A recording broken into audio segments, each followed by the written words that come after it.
ओम श्री गणेशाय नमः। जय श्री गज महालक्ष्मी माता। श्री गज महालक्ष्मी माता की व्रत कथा। एक समय महर्षि श्री वेदव्यास जी हस्तिनापुर पधारे। उनका आगमन सुन महाराज धृतराष्ट्र उनको आदर सहित राजमहल में ले गए। स्वर्ण सिंहासन पर विराजमान कर उनका पूजन किया। श्री व्यास जी से माता कुंती तथा गांधारी ने हाथ जोड़कर प्रश्न किया, हे महामुने, आप त्रिकालदर्शी हैं, अतः आपसे हमारी प्रार्थना है कि आप हमको कोई ऐसा सरल व्रत तथा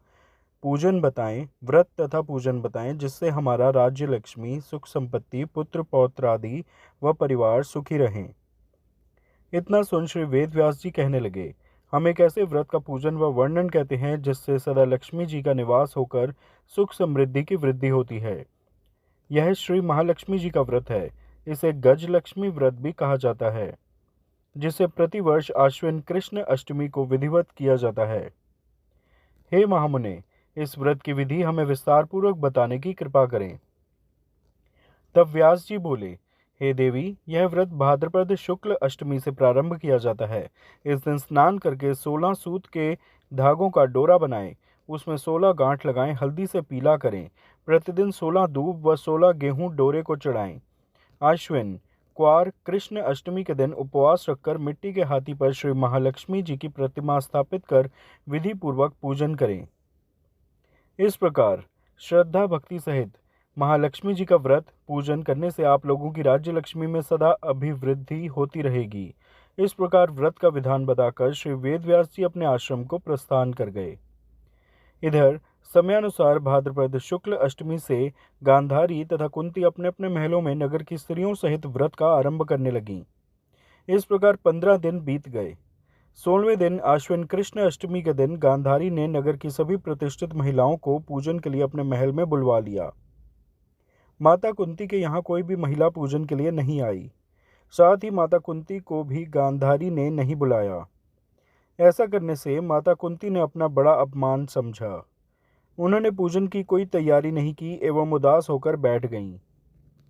जब पांचों पांडव युधिष्ठिर, अर्जुन, भीम, नकुल और सहदेव महल में आए तो कुंती को उदास देखकर पूछा, हे माता, आप इस प्रकार उदास क्यों हैं? आपने पूजन की तैयारी क्यों नहीं की?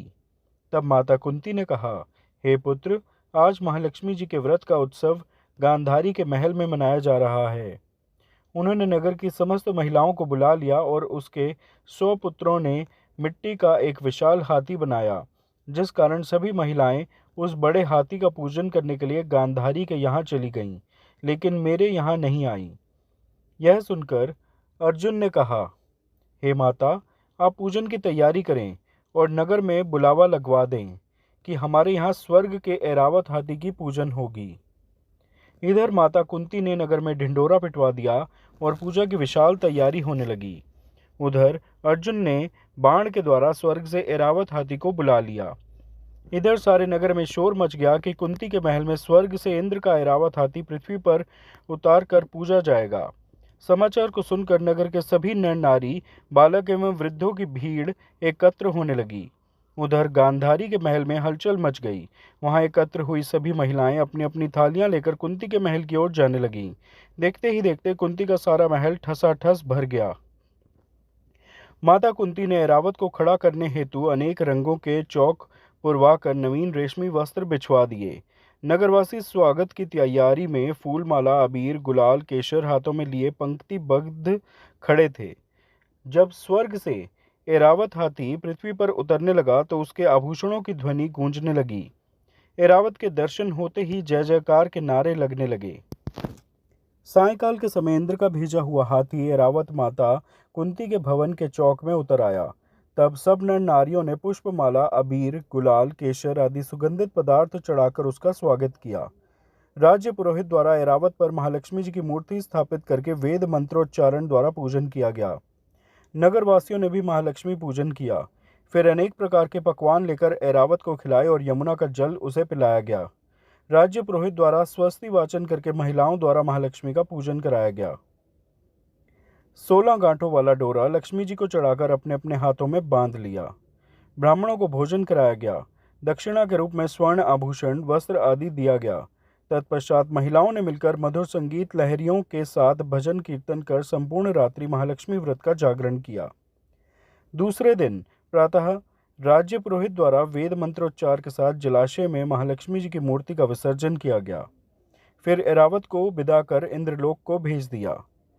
इस प्रकार जो स्त्रियां श्री महालक्ष्मी जी का विधिपूर्वक व्रत एवं पूजन करती हैं, उनके घर धन धान्य से पूर्ण रहते हैं तथा उनके घर में महालक्ष्मी जी सदा निवास करती हैं। इस हेतु महालक्ष्मी जी की यह स्तुति अवश्य बोले। महालक्ष्मी नमस्तुभ्यं नमस्तुभ्यं सुरेश्वरी हरिप्रिये नमस्तुभ्यं नमस्तुभ्यं दयानिधे। श्री गज महालक्ष्मी व्रत कथा पूर्ण हुई। आप सब प्रेम से मेरे साथ बोलिए, जय श्री महालक्ष्मी माता, जय श्री हरि विष्णु भगवान। कृपया इस वीडियो को लाइक व शेयर करें, मेरे चैनल सब्सक्राइब करें। धन्यवाद।